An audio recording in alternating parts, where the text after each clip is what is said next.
and welcome to the Tavern Chat podcast. I'm your host, Eric Tenkar, your bartender in the OSR, and this is another of our designers and makers Fireside Chat. Fireside Chat because it's about as informal as we can get. And today, I have a very talented artist with me, and I just asked him how to pronounce his name properly. we're gonna fuck it up. Kfir. Ooh, that was Close. Good. That was all right. I said it with a silent fuck right in front of it. So that's. I'm telling you, that's the best way to do it. And usually on this podcast, the fuck is never silent. It always comes out. So that's a rarity. Well, welcome. Thank you. Glad to be here. So you have I guess the word would be a plethora of art and other projects that you seem to be involved with. Your art is stunning, by the way. I'm not saying that to blow smoke up your ass. I was just like, I need more, funds right now. Maybe I should go back to work part-time somewhere so I can get prints of everything that you have because it looks really damn good. Because then I need a new house to put it all up in. But we can work something out. Stunning. It's really seriously stunning. Thank you. I appreciate that. So, how long have you been? Most artists are like, I knew since I was 4 that this was something I wanted to do. But when did you get the bitten by the bug where you knew this was going to be your calling? I'm still not sure it is. That's an honest answer. Yeah, I just kind of go. I go where the wind blows, I guess. And my background is not in art. I always, as a kid, used to draw and do things like that. So, but I'm not good at it. I'm not good at drawing or painting. You ask me to draw people, and they will look like they've been through a vat of acid. It's really bad. But my background is in primitive skills, and primitive survival skills. That's okay. Kind of where my livelihood was since I sort of grew up, sort of. But growing up is a relative term, trust me. Right? Yeah, I never really grew up, but there we go. That's the best way. Yeah, I learned some survival skills and things like that, and then I decided I wanted to tan hides for a living, and that was an accident too. And I started tanning hides, making traditional brain tan buckskin for a living, and I wanted to do that for like a month or two so I could sell them real cheap and go on a road trip. And that was a horrible plan. And because the amount of hides that we needed to do, my girlfriend at the time and myself, the amount of hides we would have had to do to meet our goal, just the human body was not designed to do that in such a short time. So we only had a couple of months, and it took me like a year to tan that many. And wow. What was meant to be a quick thing to make a quick buck then lasted almost 10 years of me making traditional buckskin and teaching that and other primitive survival skills for various venues around the country. So that was my background. But I'm also a nerd, so I've been playing D&D actually for 30 years this year. Nice. And back in 2012, when the Hobbit movies were coming out, I just had the idea, before I saw the movie, I had the idea that I wanted to make a primitive map of Middle-earth. Just what would that look like? Because I was already I was working with bone a lot and making bone knives and bone swords, some of them based on Lord of the Rings and the movies. And I thought, what would a primitive map of Middle-earth look like? So I thought, no, I'll make it. So it was going to be on deerskin, and I was gonna paint it with natural pigments and some sticks. Instead of brushes, I used sticks, and I mixed the pigments with the fluid from deer eyeballs, and I went on a first date for that, and then I did the first one, and then 7 years later, I'm still making them. So you've only been doing this for 7 years. Holy shit. This particular this sort of combination of materials and techniques for 7 years. Doing it full time for 5 years. I kind of got forced into it by a bad back. Okay. And yeah, so I was forced out of the primitive skills world by bad back / bad economy. It was right around 2011, 2012, and did some odd jobs here and there, whatever I could with my back, and then my friend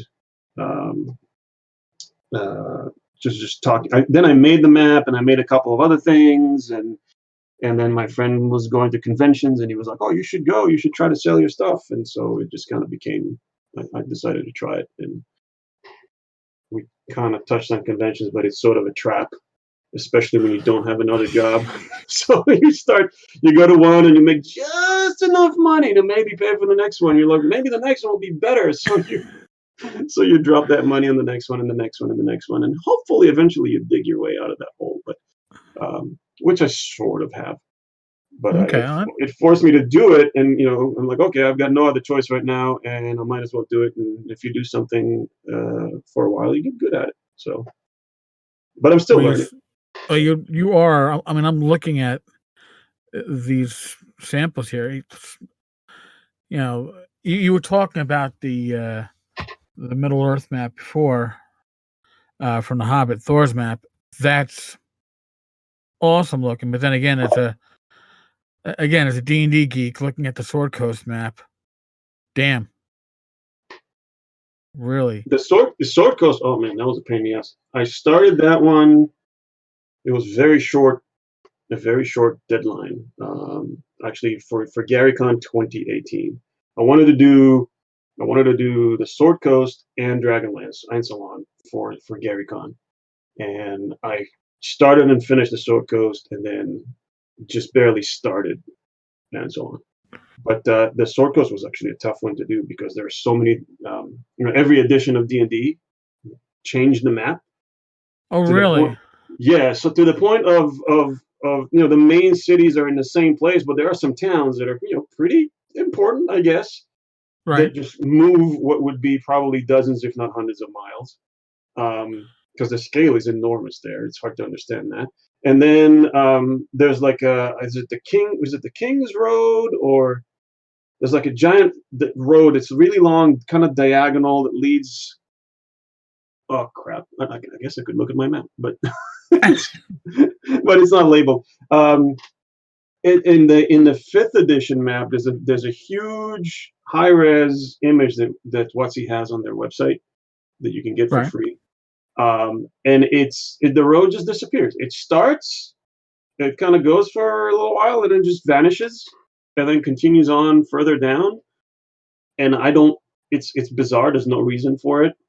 I think they probably, my theory is they probably had an artist working on this map, and then either they told them to cease and desist, or they didn't want to pay for it, so the artist stopped. I don't know what, because there's details that are weird and missing there. That really does sound weird, and you can't blame it on like the retconned fiction that kept on changing over the years. It's the biggest. There are like 2 main roads. There's that one and the one that goes straight down the coast. And it's missing a section. And then there are cities that really, like towns that move. So if you look at like 3rd edition and 4th edition and 5th edition in the southeast area, there's like a whole clump of towns that just kind of do this weird dance and move around.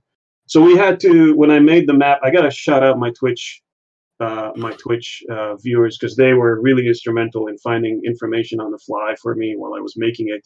And we sort of got all the references together, and I kind of sort of averaged things out.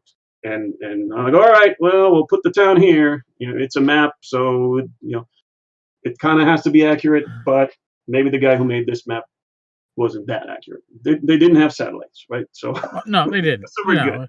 Yeah. And then finding the symbols for the different towns was also difficult. So yeah, we found like Daggerford. That one's my favorite, because we found a black and white drawing, barely a sketch really, of two Right. Daggerford militiamen in a Volo's Guide to the Sword Coast, I think. Somebody found that online. And that little sketch somewhere inside the book shows Daggerford militiamen, and under tabards is the symbol of the town. And so I'm like, okay, Okay. there we go. That's what the damn thing looks like.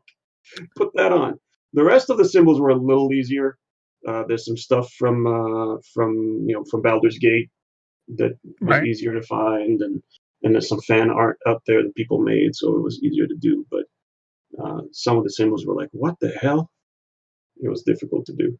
It was fun Oh, though. It was fun though. And then I just recently actually listened to the Icewind Dale trilogy on audio and brought back memories. But now it was, I had the map in my head, so I'm like, I know where they are. wait. They have the Icewind Dale trilogy on Ori. God. Wait, is it Icewind Dale? Is it?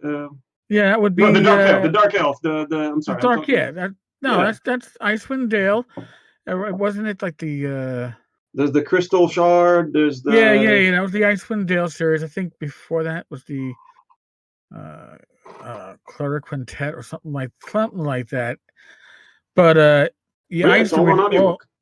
Yeah, I used to read back in the 2E days. I used to read all of Forgotten Realms fiction, the good, the bad, and the ugly. It didn't really make a difference.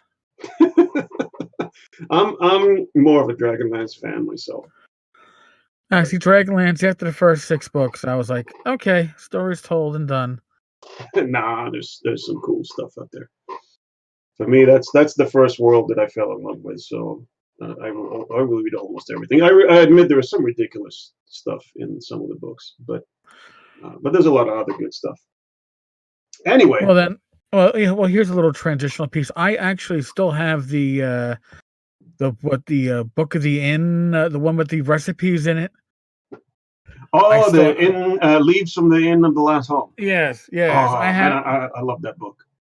Yeah, I have it, and of course, I bring this up because you actually pretty much, I don't want to call them fantasy recipes, but they're recipes that are legitimate recipes, but they're fantasy themed. Because I don't really cook owlbears. I couldn't find one if I tried. Although I did spot a possum this afternoon, and I'm in New York City. I saw a possum run across the street as I was driving. I was like, damn, I'm glad I missed them. They are ugly. But and I don't want a possum recipe if you have it in your book. That I certainly don't want. We don't yet.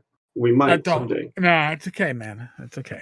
So that's Flavor Text. That's Flavor Text Adventures, which is a completely separate project from my art. It is on Patreon. If you don't mind me doing the shout out for it. No, that's fine. I'm gonna. But by the way, folks, CaveGeekArt.com is where you can see all these amazing pieces of work that we were just talking about, and much more. So it's been bookmarked by me. So thank you. I'm happy. You're welcome. So yeah, Flavor Text. If you go to Patreon and search for Flavor Text Adventures or patreon.com/Flavor Text Adventures, it's my brainchild that was born out of Origins Game Fair. It was a weird day. I was bored out of my mind, and somebody asked me. I was actually streaming on Twitch, like I am right now, and my stream mascot is a Lord of the Rings cave troll because I always wanted to be able to say I have a cave troll. So my bot is my cave troll. And somebody asked, I don't know why, somebody asked, what would cave troll taste like? And I said, I have no fucking clue, but I know who would. So tastes like chicken. The Cubicle 7 folks were there, and they published a One Ring role-playing game. So I took the camera over, and I talked to one of their writers, and we went down a rabbit hole of a hobbit hole, of what would cave troll taste like. And on the way back to my booth, the whole idea popped into my head that I want to do a D&D or fantasy cookbook.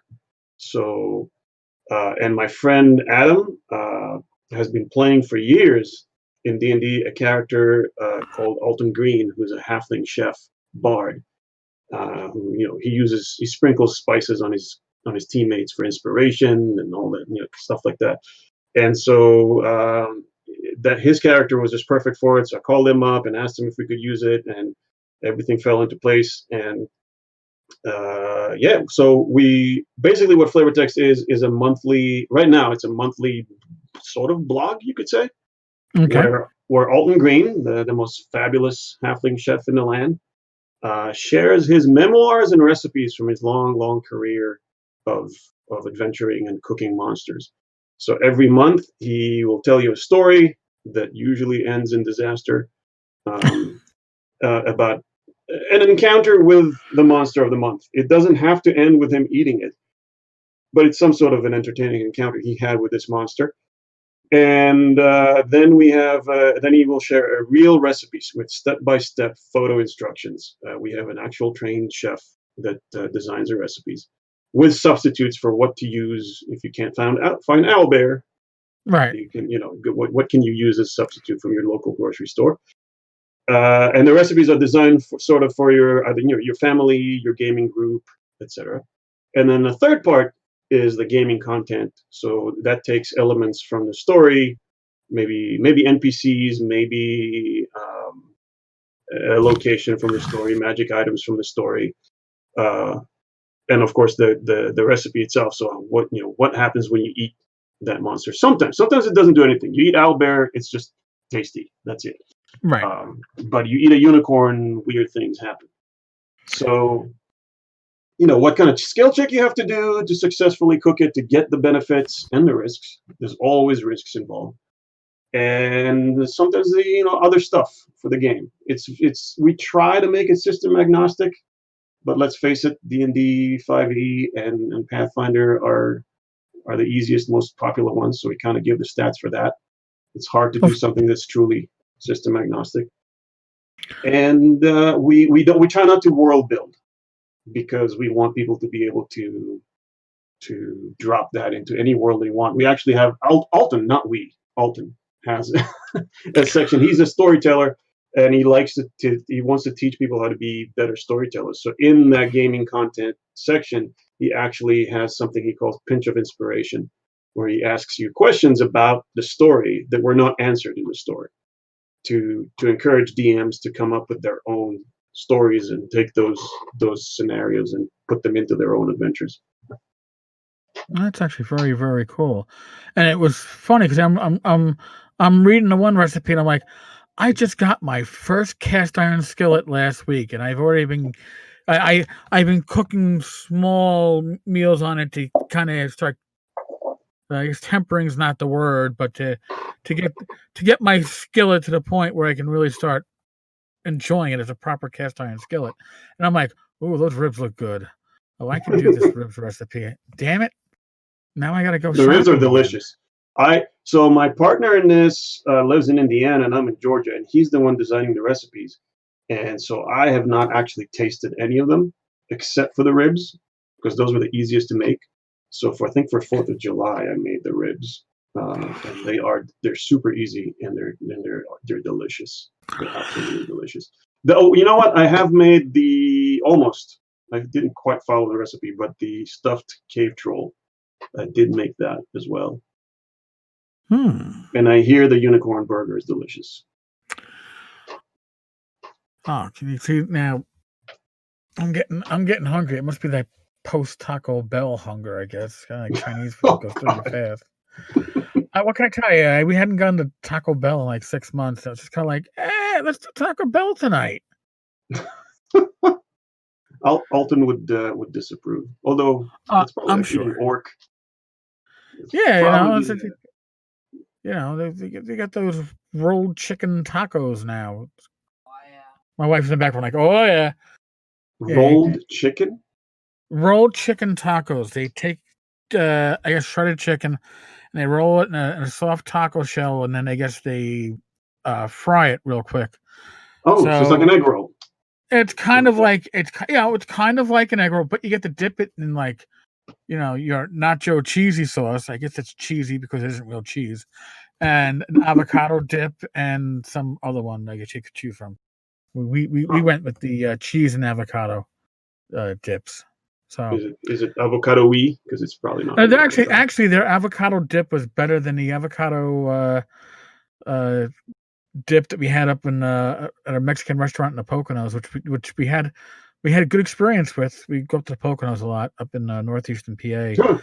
and there was a nice Mexican restaurant in a place called Honesdale, and then we went back there a couple of months later, and it was like a pureed avocado dip. Now it was like avocado. It was just a little bit thicker than what I would imagine avocado soup to be, which was Ooh, that does when it not sound. doesn't. Yeah, when it literally just runs off the chips as you're dipping them, and it's like, Yeah,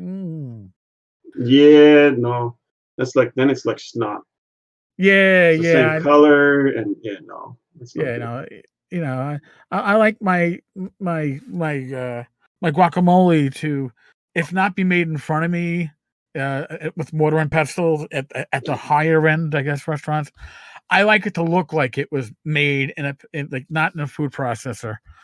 Yeah, It's like there's got to be a no, little. I agree. I agree. No, Yeah, who's Flavor Text has been a lot of fun. Super stressful. We originally wanted to make it a book and kickstart it as a cookbook, but then we realized none of us had the time to actually do that and put all the effort that you have to put in advance into a Kickstarter. So we decided to spread that stress over, the long term as opposed to short term, and then maybe not get anything for it. So, But then here's the thing, and once you get the work done, if you're getting the work done through Patreon, and then you decide that you want to take it to the next step and put it into, I don't know, a right. hardcover book, do that through Kickstarter. You already have it written. Yes, I, absolutely. it, Yeah. I mean, I am infamous for being somebody that calls wayward Kickstarters to task, whether on a blog or on this podcast. I've seen you do that. I've been doing it for a while. People like I don't know, Gareth Sharka, Ken Whitman, and having the work done ahead of time, or at least the bulk of it, you've almost guaranteed success. And when I say success, I don't mean you're going to necessarily successfully fund, but once you do fund, you'll actually be able to put something out there into the hands of your backers. Right. There's my doggy going crazy. I'm gonna. Hopefully, you can hear me talking. Come here, Daddy's gonna pick you up. Come on, come on. There we go. All right. See? Yes. Now you can be part of this conversation, or not. Now you don't have to be part of the conversation. You can just sit here and enjoy yourself. She's a miniature long-haired dachshund, so which means that she's a perpetual puppy. My cat is not that big, and my cat's like 10.5 pounds. This dog is 10 pounds, so that gives you an idea. Wow.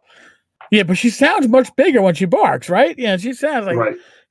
she's got that chest that she can just get that volume going. So, yeah, That's she's what they're funny. for, I guess. Run down a Yeah, hole and bark at things.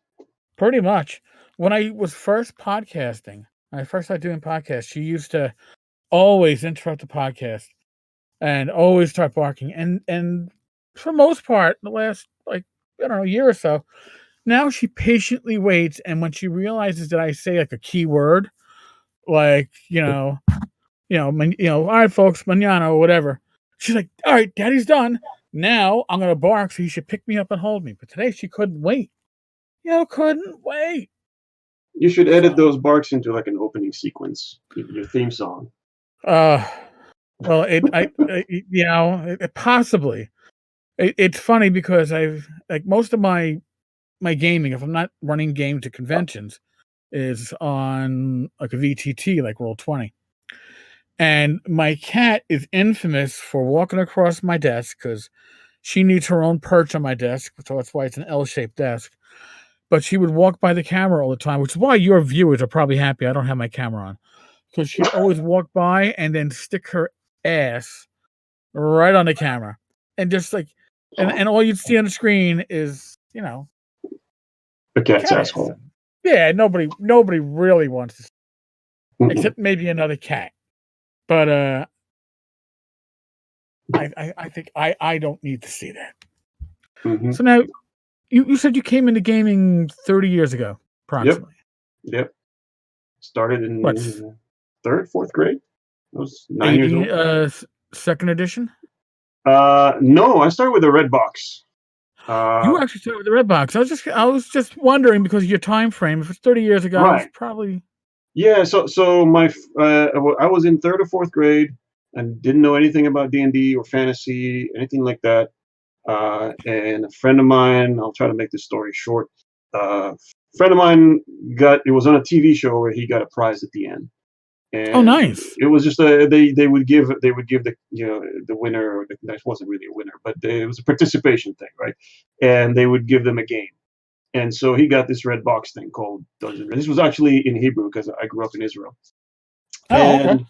And so a couple of days later, he after school he calls me up and he goes, "You gotta come over." I'm like, "What?" He's just come over. I gotta show you something. So I run over to his house, and I was 9 or 10 years old, and he sits me down, and I see this red box with with that fighter, the warrior, and that dragon. I was thinking recently, is it a gold dragon or is it a red dragon? It's kind of hard to tell from the color that Elmore gave that.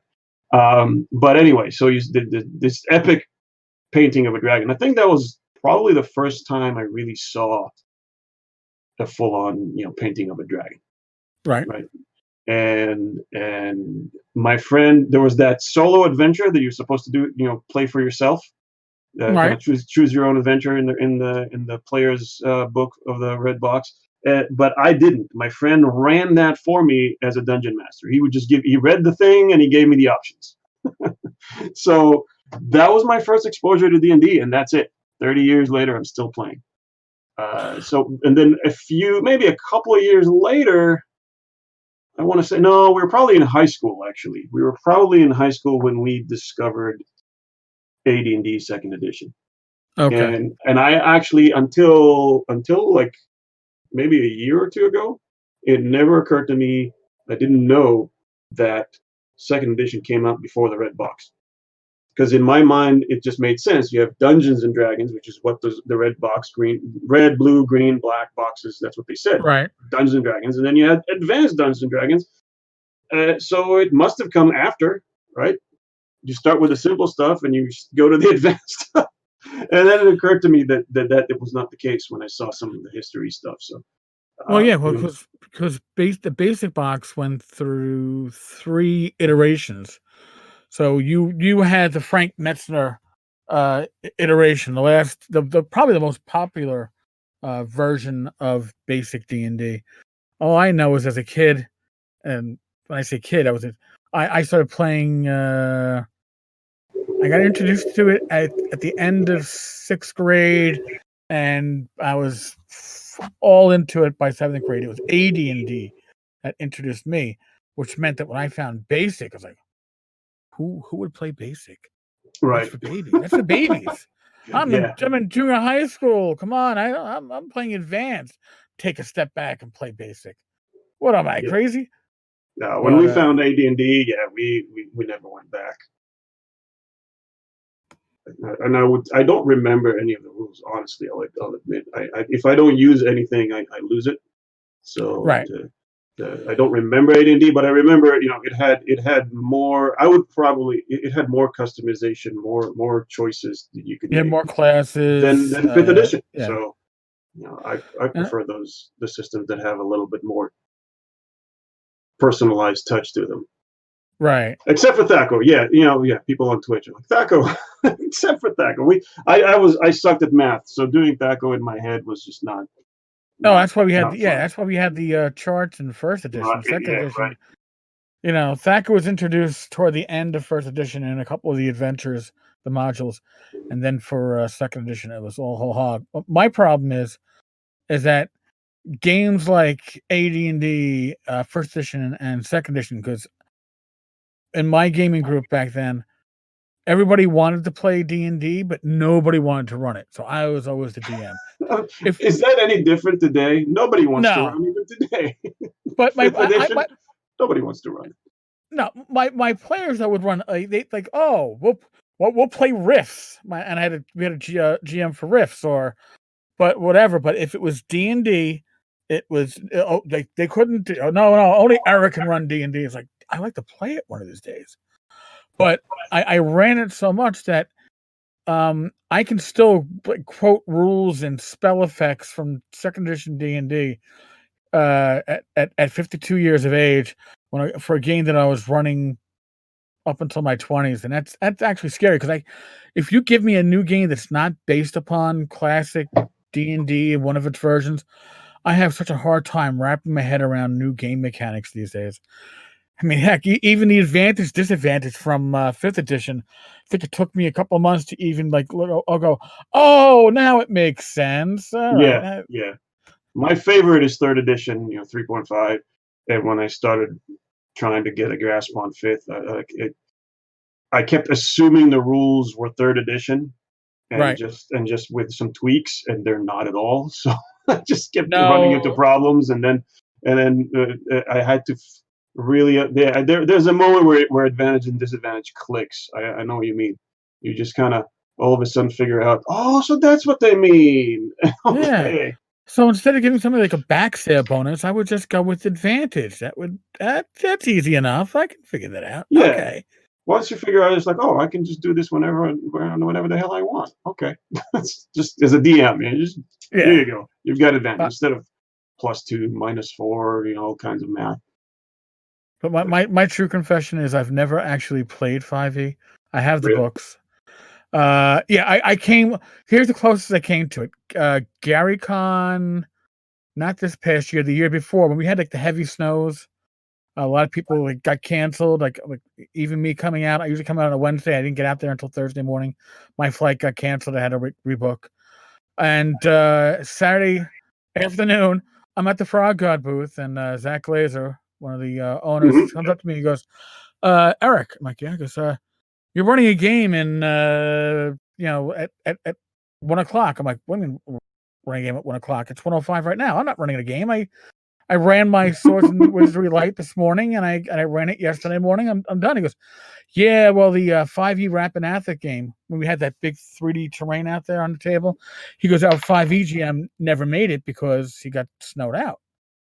I'm like, "I don't know 5e to run it." He's like, "You'll figure something out." So I went with a stack of Swords and Wizardry Light rules, and I got to the table, and I apologize for being late, and said, "I'm not the DM that you were looking for, but I am a DM.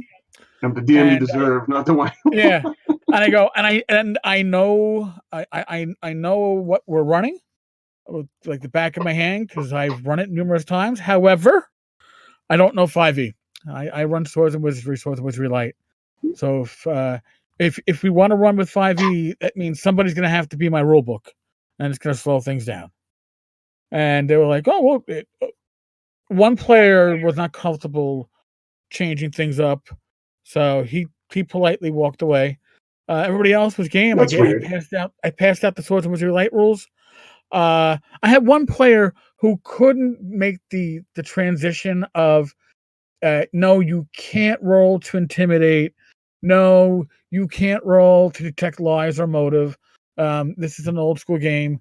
Tell me, based upon what you've heard, what you're thinking, what you want to do, and we'll take it from there. Like you actually have to role play rather than roll for it. Right. And it was interesting. The players were they were good players.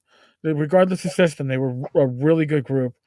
And as I wrapped it up, two of my players were like, "Well, you work for Frog Eye Games?" I'm like, "Yeah, we're going to go there and we're going to pick up some stuff." Because everybody got a rule, the 4 pages of the rules to take home with them. And then another 2 players came by the next day to thank me and to browse the Swords and Wizardry stuff, and they think they picked up the full rule book. So I was like, "Wow, okay, that went much better than it would have if I said, yeah, I'll do 5e." Because that would have been a miserable fucking experience for everybody. Oh, Jesus.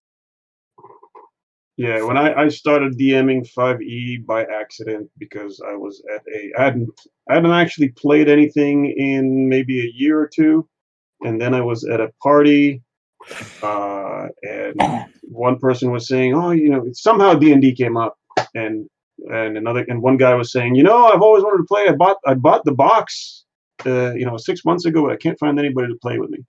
And I said, "Well, I'll play." And then another friend chimed up and like, "I've never played, but I'll play." And so I ended up with three guys who have never played. They're all in their 30s, but they've never played anything.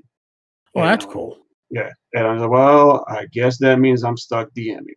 So I had to learn 5th edition, and I never actually read the book. I just looked up the stuff that I had to. Right. And I honestly, I kind of used it because they've never played, and I feel like most people, when we were kids, we would have rather read the rule book cover to cover than read, anything for school. Oh yeah, Right. I can't Right. do cover to cover with rule books anymore. I can't. Right. Me neither. Okay, it's not just me. All right. No. So and none of them wanted. I asked them to read it. I said, "Look, I'm new to this. I don't know the system. I know the older ones. Can you please read the book?" And none of them ever did. They would ask me. We would play at least once a month, if not twice a month, and I would get asked, "Where is initiative on their character sheet?" Every single time we play. We're like, "Wait, what's this initiative? What is that? And how do I roll for dexterity? And how that?" But yeah, I kind of use the fact that they didn't know anything to my advantage. So I would say, all right, what do I want to? I want to introduce them to a new feature of the game. So how is I don't know, pick anything in combat that's not standard to hit, and like grappling or whatever. And I would just say, all right, this is what this bad guy's doing to you. And they're like, what the fuck? I can do that? I'm like, yep. If you read the book, you would have found out. Gargamond in our text channel is like cover to cover reading for rule books was just fine the first time you read it. I can't even do it the first time.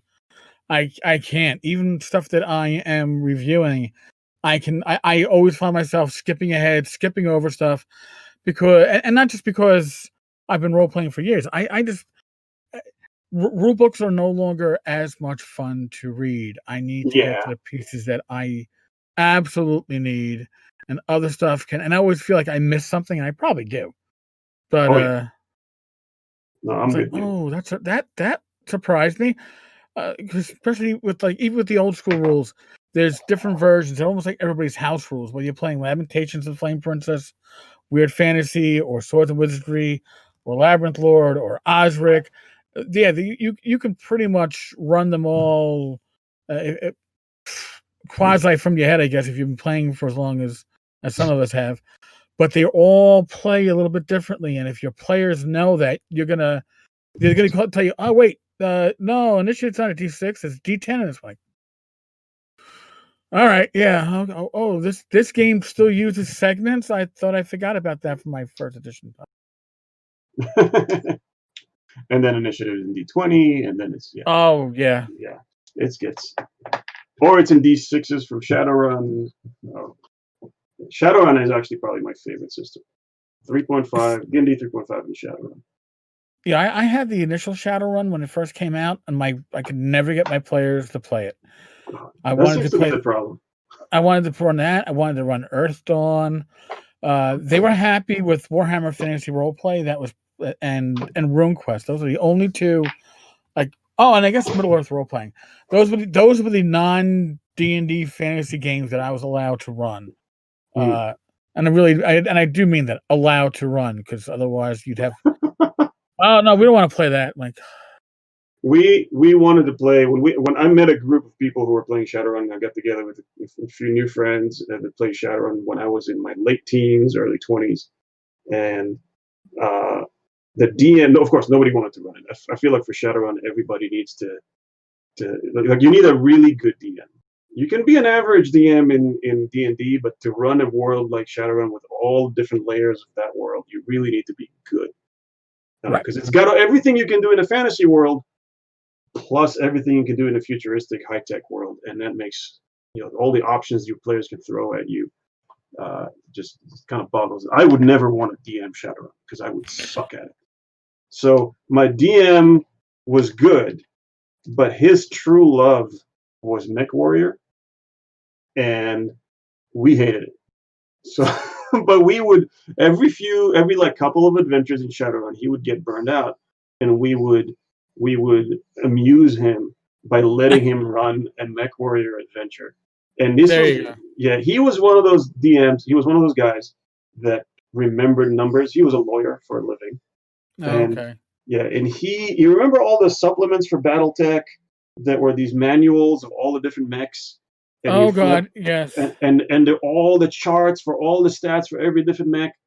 He had all of those memorized. Jesus. I mean, Yeah, it's like I came in early on that. I came in with battle droids before they got sued by Lucas over the use of the word droid, which seriously, that's why it became BattleTech as opposed to battle droids. And battle droids was so cheaply produced; it didn't have cardboard stand-up counters like BattleTech did. It was printed on colored paper. You had to glue it to like a cereal box and then cut it out. You had to supply your own cardboard basically. wow. So yeah. Yeah, But it was still a even magical game initially because you're like, I'm in oh, it's this so much fun. mech. Yeah, Yeah. yeah. I I'm mean, the almost miniature game, the battle game was awesome, and the role playing game wasn't bad. I can barely remember any of the rules or anything, right. but combining the two was so much fun. Except that DM was so good because he knew all the numbers that we had. I think the one adventure I remember we had two heavy mechs and one medium one. There were just three of us players, Mhm. and he literally ran circles around us with a hovercraft that had a medium laser on it because Wow. because he knew all the rules and all the numbers, and he ran those numbers in his head, and he knew that if he moved literally circles around us and ended his movement behind the mech and then shot us with the little bits, and the pew with his Yep. medium laser, and he did that over and over again. Like, we can't hit him because he moved so much. So our negative modifiers made it impossible to hit him. But he just shoots us in the back where there's no armor, and kills one mech, kills the next mech. I think we got lucky. The only reason we won that fight is we got lucky and managed to blow him up with a lucky roll. But we would just entertain him every once in a while. Be like, all right, fine, you can run battle mechs so that get it out of your system, and we can go back to Shadowrun. Yeah, I remember with the miniatures game, it was always overheating was always the way I lost. It's like, oh damn it. I overheated again. But if I don't overheat, I can't do everything I want to do. This sucks. It was really Oh fun God. though. So are you involved besides the really cool maps and artwork and the adventure recipes and stuff? Hmm. Am I involved in what? Any other stuff that's going on, or are In you the going gaming to be? gaming industry wise? Yeah. Not really, not yet. I'm hoping to. It was sort of a hope of mine to get uh, to do some stuff, to have my maps in some gaming stuff, like Kickstarters for Frog God or something like that. That would be a sort of a good bucket list thing, but Oh God, yeah. it has not happened yet. There are a couple of potential things, but You I don't would want to jinx say it. when it's No, not going to happen. no, Yeah. no, no, So no. It's okay. No, yeah. So there's maybes, but you never know. I gotta toot my horn. I don't know why this happened. I really have no idea why. But at Dragon Con this year, I had the map of Ansalon done, and they were going to do a 35th anniversary panel for Dragonlance, and okay. with Tracy Hickman and Larry Elmore, and I messaged the person in charge of the fantasy track at Dragon Con. I said, hey, I've got this map. Would you like to display it at the panel? She's like, sure, I'd love to have it. So I get over there for the panel to hang up my map, and I Mhm. literally see a little name plaque with my name on it on the table. Oh, nice. Right, where the table where Larry Elmore and Tracy Hickman are sitting, and there are a couple other people. John Farrell from is it Farrell? Shit, no, John. Crap. Sorry, I'm mistaking his name. If you hear this, John, I apologize. But he's from Catalyst Games, and so and he was on there too. And I'm like, what the fuck? Why am I saying it? And I literally had to ask somebody, am I actually on the panel? This is confusing. And so there were three of us fans. Turns out that the lady who was running it, she initially intended for it to be a fan panel. And then Larry said he'll do it, and then Tracy said he'll do it, and so she's like, "Oh, all right, we'll still keep a few fans on the table." So we just sat there basically awestruck that we got to be, pretend that we're, at least be on the same table as those two gods. That is awesome. No, that is good stuff. Yeah, the microphone would come to us with a question and be like, "I like dragons." That's it. Pass it on. Pretty much. It's like, why do you love this? Because dragons. Dragons rock. Yeah, pretty much. It was great. I still have the little plaque with my name on it somewhere. It's like, I need to have this. I need to frame this. So that was pretty cool. But other than that, I have no involvement in any of that. I do go to GaryCon now. This year was my second year. I did GaryCon and Origins for the last 2 years, and those are the only gaming conventions I've done with my art. I've never done Origins. So people tell me I've been to Gen Con once in 2000 when it was in Milwaukee when 3rd edition came out. The debut of 3rd edition, the release. That's when I was in Gen Con, the one and only time. And there's a story that goes with that too, but I don't know if you have the time. It's completely unrelated. So I was on a trip from Israel, just touring the United States, and I have a friend from Israel whose parents lived in Skokie, Illinois, and his parents owned a printing shop where they printed some stuff for the gaming industry. So he had connections. So he would actually organize.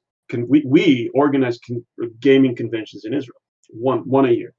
And so he would come to the States. He would go to all the offices of like whatever, I don't remember who it was, but it was I know certainly FASA, and he would fill suitcases full of books and then just fly, because this is back before you could only get 1 or 2 suitcases up to 50 pounds. No, he would bring like 3 enormous suitcases the size of like coffee tables that were like 200-300 pounds each, because they were full of books, right? Full of books, and he would just bring those books, and that's basically how he imported role-playing games to Israel. So interesting. Yeah, and stocked an entire shop at the convention with that. So anyway, I was in Chicago visiting friends, and he was there at the same time, and he's like, "Hey, let's go to Gen Con." I'm like, "What's Gen Con?" He goes, "Oh, it's the biggest role-playing game convention ever." I'm like, "Oh, sweet, let's go." But he says, "Oh, on the way, we have to stop at one place. I need to get some books." And I was this is when I was 20, 21, and huge Shadowrun fan, right? And he says, "Well, we need to go to FASA to pick up some books." I'm like, "Are you fucking kidding me? We get to go to the offices of my favorite game." So we go to their offices, and you used to be a cop, right? So maybe I shouldn't be telling this story. Please. I'm retired now over 3 years. Don't worry about it. If anyone from FASA is listening, I apologize. So we go in there. It's in Chicago, and we go in there, and there's nobody there. Like a couple of ladies. I don't know what their role was, but there were a couple of ladies there. Everyone else was at Gen Con, right? So they're like, they knew him, so they're like, "Hey, just go to the warehouse, take what you want, make a list, and we'll bill you." So we go in the warehouse, and this was like, to me, this was the holy grail. It's like the warehouse at the end of Indiana Jones and Raiders of the Lost Ark. This was it. It was like shelves and shelves and shelves of Shadowrun and BattleTech and MechWarrior, and what was the the red the flying thing, the Red Skies? No, what was that? It was a flying prop plane sort of game, kind of like Red Baron sort of. I don't know. Trying to think. Yeah, I can't think of it either. Crimson Skies. There you Oh, go. there. Yeah, there's all this stuff right on their shelves, and I'm walking around in awe while my friends are just taking books. And this is when third edition Shadowrun also was coming out or came out already. And so he's picking up third edition books, and I'm just walking around in a daze around this warehouse, and I see a huge dumpster. I'm 6 foot tall. This dumpster was taller than me, right? The side of this dumpster was taller than me, and I see a book sitting on the edge of this dumpster. It was basically somebody threw this book away, right, into the dumpster. And so I reach up, and it's a hardcover book. I pick it up, take it down to me, and it's so covered in dust you can't even see the cover. It's just solid gray. I'm telling you, this is like some from some movie. And I blow the dust off the cover, and it's a first edition Shadowrun. No, sorry, second edition Shadowrun hardcover book that has never been opened. It's like it was hard to open it because it's never ever been opened even once, and it was in mint condition other than being covered in dust. And I heard the angels sing. So, but somebody threw this thing away, right? And so I guess they just came out with third edition. They had a bunch of stock of second edition, and they're like, "What the hell are we going to do with this?" So so I take this book. I'm shaking. I'm taking this book to my friend. I'm like, "Hey, can I take this?" And he goes, "Yeah, sure. We'll just add it to the rule book. We'll just write rule book." So we paid for it. We did pay for it, but I didn't. But it wasn't what we said it was. I don't think they cared because it was very thrown out. Right? Come on. Yeah. So and then we went to Gen Con, which was amazing. It was the first time I met Larry there. The first time I had him. I bought SnarfQuest and all of that, and third edition books. It was great. But I hear from people that go to Origins, because this was the whole point of the story. Origins is like a mini Gen Con. It's still at the point where the lines aren't super long, and you're there to just chill and play games, and it's not as stressful. It's not as expensive. Columbus is a great city. You don't, the rooms, hotel rooms and everything is not jacked up to the prices that Gen Con, drives the Indianapolis economy. So I hear it's fun. As an artist exhibiting my art there, let's put it this way: I did not sign up for next year. I did it 2 years in a row, and I think people are there to sit their asses in chairs and play games, right? Which I can't blame them. It's a gaming convention. No. They're not. Gaming conventions are less. They're less the flea market for nerdy stuff that Comic-Cons are. I would certainly agree on that. Yep. Right. So people are going to Origins to sit their ass in a chair and play games. So they don't shop. If they're shopping for anything, they're shopping for games. So it wasn't. I don't think any of the artists. Maybe the guests of honor artists did well, but a lot of my friends there were just.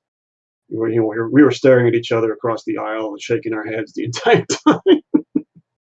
But GaryCon, oh my God! Anyone listening, please go to GaryCon if you can. It is so much fun. GaryCon is certainly it's a blast, and you're going to meet more people than you'd ever expect to. So I do GaryCon, I do GameholeCon. Just came back from that a couple of weeks ago. Right, I heard about that. Very well done. Very organized con and a lot of fun. North Texas RPG Con. I've been doing North Texas now for 7 years, something like that. Yeah, that was a con I used to go on my own dime with my wife. And what makes North Texas unique? It's only about 400 attendees, but if you're going there to meet, the old grognards, not just Elmore's there, but if you're looking to see Tim Kask or Merle Rasmussen or Diesel, right? You have the same number of special guests probably as you see at GaryCon or close to it, but with like 1/8 the attendance. So you actually get a chance to talk to people like Jeff D, or talk to people like Larry and not feel like you're taking them away from something. They're there to socialize too. It's a very, very old school, low key, approachable convention. And last year was my first time at TotalCon up in Massachusetts, and that was a very, very nice convention. I think that's about 1,000 or 1,200 people. Oh, nice. Nice amount of old school gaming, new school gaming, and a lot of board gaming. I was surprised by that. So, yeah, that's why I enjoy GaryCon, because I'm used to big Comic Cons. So for me, you said GaryCon is getting too crowded, and it is for the venue, for sure. yeah. But for me, it's still 3,000 people is a tiny convention when I'm used to 20, 30, 40,000.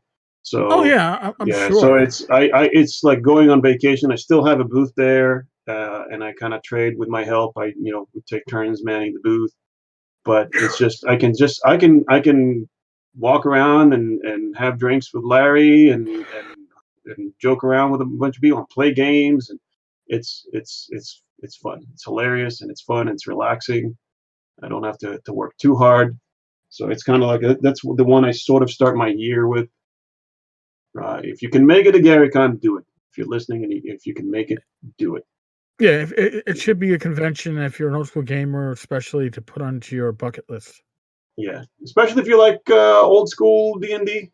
Although they play the list of games that people play there is huge, and there's plenty of 5th edition even. So yeah, Adventurers League is. Listen, Wizards of the Coast probably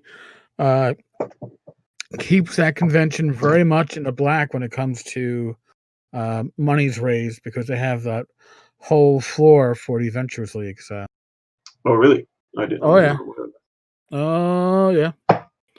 So, and you got a chance to see the Gygax children. I got a lot of good time with Ernie my first time there. Mm-hmm. That was nice. So. Yeah, it was. I mean, I got to see Margaret Weiss and Tracy Hickman there, and I mean, my map of Ansalon, I brought it when it was just started. It wasn't really finished at all, not even close. And I had anyone that had anything to do with Dragonlance signed the map. Nice. So, yeah, it was a lot. It was Dragonlance being my first love. That's an emotional thing. So I'm like, I'm gonna collect these autographs on it. So. And actually, I mean, it was Margaret that gave me some advice with the map, and it was really funny. Actually, at GaryCon this year, I brought it to start painting it, and I was painting it at the convention, and I needed to know what climate was like in different areas, or at least which mountains are like should have snow on them, because that's important when you make a map that's painted, and mountains with snow. Mountains with snow on them pop more, they look better. So I run into Margaret somewhere in the lobby. I'm like, hey, Margaret, I got a question for you. You know my map. You've seen it. Like, I need to know what mountains would have snow on them. And she goes, how would I know? I'm like, what do you mean? If you don't know, who would? Probably Tracy, honestly. But Tracy wasn't there this year. So she's like, well, you have my permission to put snow on whatever mountain you want. I'm like, yes. Nice. That's all I needed.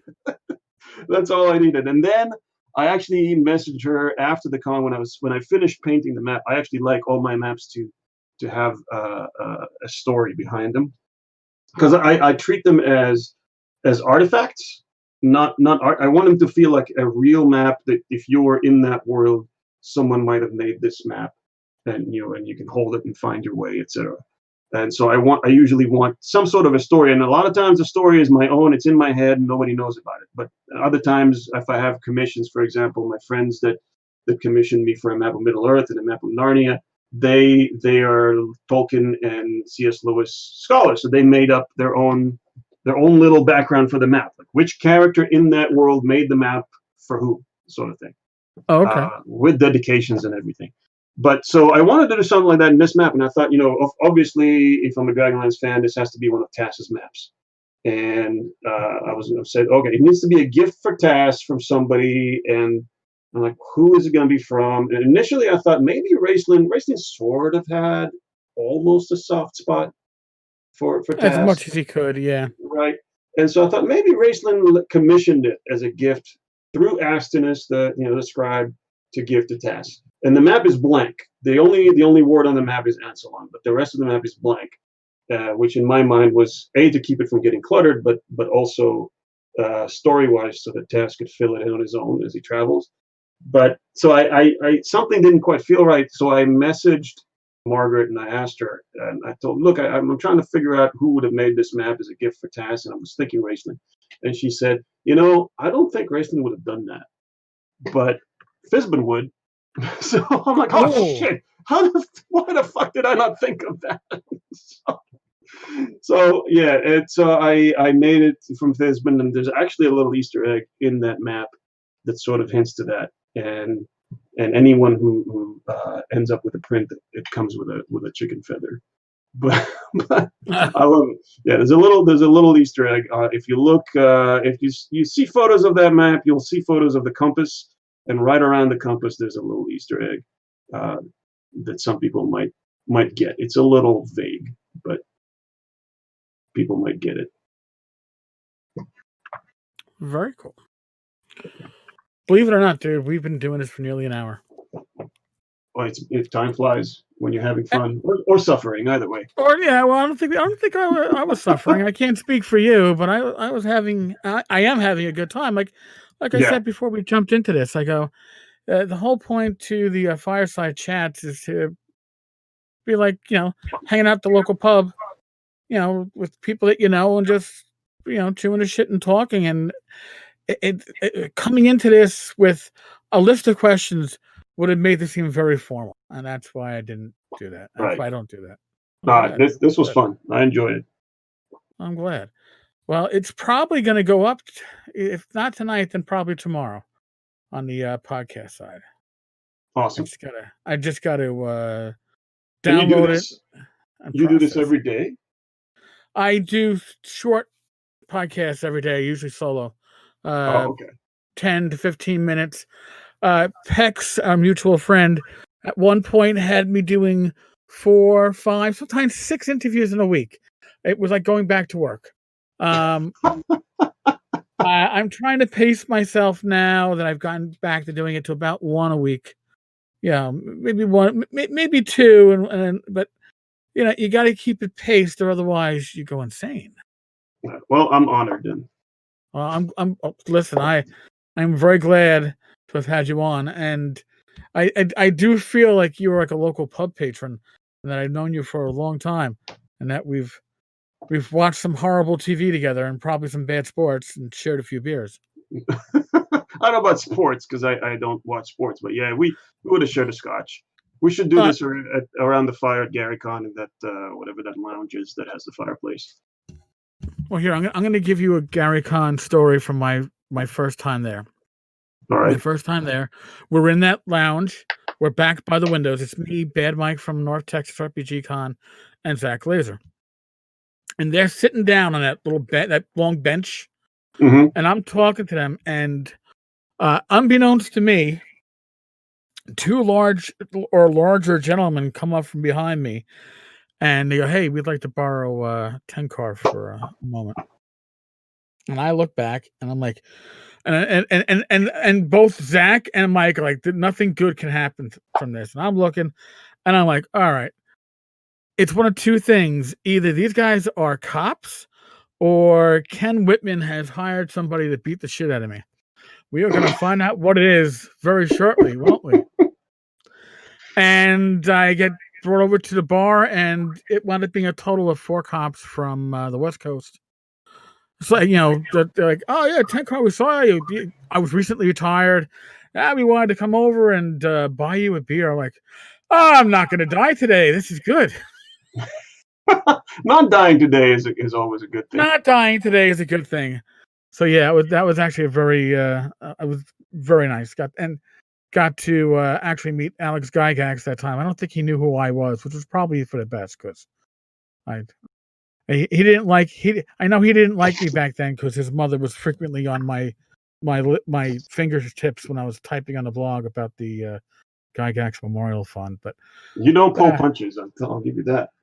No, I don't. But that one I've taken a little bit step back from, because I really don't think that Gail is in a good space, right now. And we'll see how things shake out over the next couple of months, and if I need to go back to stirring shit, we know I will. But let's let the shit settle for a while before I stir it. Right. Yeah, I'll tell you something else in private about one of your favorite people. There's a story in Flavor Test that includes one of your favorite people. So that's all I'm going to say. I did actually go, if you don't mind me doing a shameless plug. Do a shameless plug. Come on. I set up a coupon code for your listeners on my website for 15% off anything. Ooh. So just use the code TENKAR. That's it. TENKAR, right? Yeah. Just use that to check out. I am doing my holiday sale already, and every day I'm adding things to the sale and taking things away. We're kind of keeping things on for sale for 48 hours nice. for 20% off. But I just did, I added that for your listeners for 15% off. I'll probably take it off after the holiday sale ends or whatever. Or, I don't know. Maybe I'll keep it on there. Who knows? Well, but I will certainly add that to the show notes. And I add the links to your Patreon and to your web store. So cool. Gonna send everybody there because you should be there. Do a good deed, feed an artist. Certainly. It's the giving season, right? Yep. Remember, that's CaveGeekArt.com. Yep. TENKAR is the magic coupon code. Yes. Yeah. And if anyone has a problem or anything like that, just message me, email me if you've got questions. I do commissions as well. I do get a lot of requests for commissions. People, I never explain how I do what I do, but I don't know if we have the time for that. I do commissions, but just so people are aware, it's fine art sort of prices. So right. if you tell me I really want to give my DM a map of their world on leather, I'm like, nobody loves their DM enough. No. You might love yourself enough for that. Right. You might love yourself. Yeah, unless you're gonna get your whole gaming group together and everybody's gonna, chip in, and we're not talking like, the cost of a latte grande at Starbucks. Right. Some of these maps, the longest it's taken me is 300 hours of work. Damn. That's the Witcher map. I just did a Wheel of Time map that was 200 hours. Ansalon, Sword Coast, Game of Thrones. Those are usually around 150 hours of work. So just to give people a perspective of how it's done, it's all done by hand. So it takes a while. Very, very. Maybe if your DM is your wife, then you can, maybe you might love them enough. Maybe. Right, or if it's your husband, you can spend his money for a gift that he'll like. or your own. But, or your own. But might as well spend somebody else's. It's all one account anyway, right? So come on. All right. Well, thank you very much, Eric, for the host. Oh, thank you, man. Really, I appreciate it. Yes, it was, and you are certainly welcome back whenever you want to come back. How about tomorrow? No, just kidding. I probably got my niece over tomorrow, so unless you want to talk to an 8-year-old who's going to be 9 soon. You probably don't want me talking to an 8-year-old. She will learn some things she shouldn't. She's already learned things she shouldn't have. All right, and here I'll give you the quick story before I log off. My niece was probably 3. I get a phone call at work. I was working at the time. I'm at my desk. Cell phone goes, and I see it's my sister. I'm like, she never calls during the day. All right, Nat, what's up? No, how's work? I'm like, it's fine. Do you know what your goddaughter did? I went, this can't be good. If it's my goddaughter, it can't be. That's how you're telling, not what your niece did, what your goddaughter did, which means that obviously I screwed up. I was like, no, what did she do? She was on the swings in the backyard, and then she tried to get off, and she kind of fell and landed on her knees, and she went, ouch, fuck. Okay. And I asked her, what was that? She goes, ouch, fuck. I'm like, really? And she goes, where did you learn that? Uncle, fuck. So I had to rack my brain because She I'm didn't usually even need a lineup to pick you out of. no, and she might have been like 2.5. She was just learning, to get her words, and I was like, oh shit! And I figured out what I did. I had taken her for a walk when she was visiting. She loved to see the train, so we have a pedestrian overpass, but a Long Island Railroad. So I took her there, and these stairs are horrible. They've been around since like the 1950s. They're cement, where cement is worn away or weathered away. And I was wearing my sandals, Tevas, and shorts when I scraped one of my feet, my toes, on the underneath like one of these stairs, and I went, "Ouch, fuck!" And my niece looked at me, and I went, "You know what? Don't say that word. It has to be appropriate." She waited 3.5 weeks for the appropriate time to drop, "Ouch, fuck." So that I think She very used it. smart. She used it She used it properly. Yeah, no, I was impressed by that. Right. You should be proud. And then like a month later, when I claimed that she passed gas and not me, she went, "Bullshit, uncle." I went, "I didn't teach you that one." Awesome, it wasn't me this time. I know who this was. My brother-in-law. All right, good. So That's hilarious. Yeah. On that total non-gaming, non-geekdom story, folks, we're gonna bid you all good night, or if you're listening in the morning, I guess later, whatever. Yep. We'll All see you right, later. folks. Yep. As always, be safe, be well, God bless. Roll those dice, and mañana.